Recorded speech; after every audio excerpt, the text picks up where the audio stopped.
ఎక్కడ పడతానికి వెళ్ళబాకండి. ఎక్కడ క్రమం ఉందో, ఎక్కడ క్రమమైన బోధ ఉందో, ఎక్కడ క్రమమైన నడిపింపు ఉందో ఆ సేవ రేపు రాకడ దినమున ఎత్తబడుతుంది. స్తోత్రం చెప్పరే. సినిమా యాక్టర్ కంటే విడ్డూరంగా తయారవుతుంది అమ్మగారు. స్తోత్రం. ఎన్నారా పట్టు చీర కట్టుకొని, ఒంటి నిండా సొమ్ములెట్టుకొని, మూతికి ఇంత రంగు పూసుకొని, ఆ మొదలష్ట మొహంది చూస్తే నల్లగా ఉంటుంది, స్టేజ్కి వస్తే తెల్లగా అయిపోతుంది. దీని మూతికంతా ఓ రంగు, పెదాలకంతా ఓ రంగు. దీని పెదాలు ఎర్రగా ఉన్నాయి. దీని పెదాలు చూసినా ఒకటే, కోతి వెనక భాగం చూసినా ఒకటే. 24 గంటలు స్టేజ్ చూసుకొని చీర చదువుకోవడం, కొమ్ము చదువుకోవడం ఇదే సరిపోతుంది. ఏం క్రమం లేని ఇవే సంఘానికి ఏం బోధిస్తుంది? సేవ ఏం చేస్తుంది? భార్యను సరి చేసుకోలేనాడు, కుటుంబాన్ని సరి చేసుకోలేనాడు. ఇక పాత్ర గారు ప్రతిష్టే, పాత్రమ్మ ప్రతిష్టే. ఇలా పిల్లలు ఉంటారు, సినిమాటలు కంటే భయంకరంగా ఉంటారు. స్తోత్రం. అన్ని తగిలించుకొని ఏంటి గారు మీ పిల్లలు అలా ఉన్నారు ఏంటంటే, ఏమండి సమర్పణ వాళ్ళకి రావాలి కదండి, వాళ్ళల్లో రావాలి కదండి, ఆడ కొత్త వాళ్ళు చేస్తారండి. చిన్నప్పుడు వాడికి ఆకలి అవుతుందని, వాడికి ఆకలి అయినప్పుడే అన్నం అడుగుతారు, అప్పుడే పెడదామని ఆగావా? ఏమండి 12:30 దాటిపోతే గిన్నెచ్చుకొని ఆడ పరిగెడతా ఉంటాడు, నువ్వు దాని వెనక పరిగెడతా ఉంటావు. మా హైదరాబాద్లో ఉదయాన్నే వాకింగ్కి వస్తారు కలెక్టర్లు, మినిస్టర్లు, వీళ్ళందరూ పెద్దోళ్ళు. వాళ్ళు ఎంబడి ఒక బొచ్చుకొని వేసుకొస్తారు, ఈ బొచ్చుకు వాళ్ళు ఎంబడి ఆడ వెనక ఉండదు, దానికి ముందుంటుంది. ఇప్పుడు కుక్క ఇంటి తీసుకెళ్తుందా, ఆడు కుక్కని తీసుకెళ్తున్నాడో తెలియదు. స్తోత్రం. ఈడేమో చేరెక్కి సీట్లో కూర్చొని జనాల మీద పత్రికం చేస్తాడు, ఆ కుక్క ఇంటి లాక్కెళ్తుంది. ఆడి కుక్క బతుకు అంటే పనికి వాళ్ళ బతుకు చేస్తాం.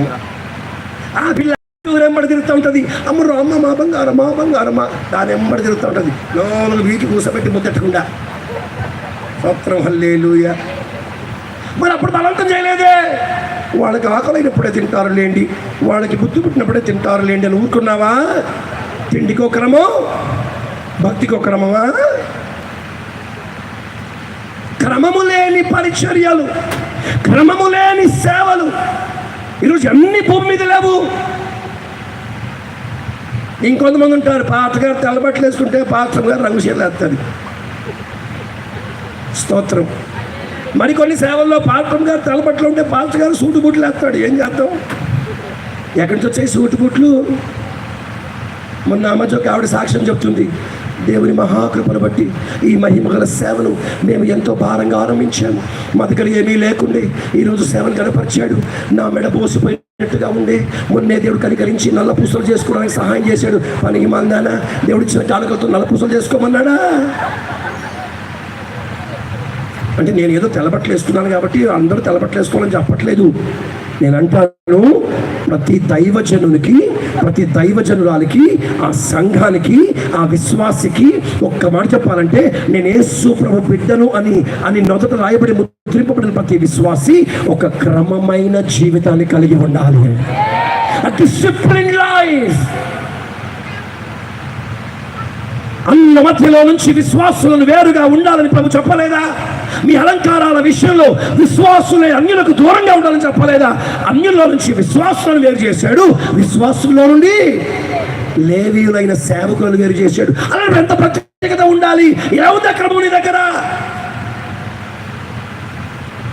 మొన్న మధ్యలో చర్చికి వెళ్తే పాల్స్ గారు ఓ టీషర్ట్ వేసుకొని, షార్ట్ వేసుకొని, God is good all the time. ఒరే దేవుడు గుడ్డు కాబట్టి బతికిపోయారు. రే ఆయన నిజంగానే పంటికి పన్ను, కంటి కన్ను తీసే ధర్మశాస్త్రాన్ని పాటించబడితే ఉంటారు అక్కడ.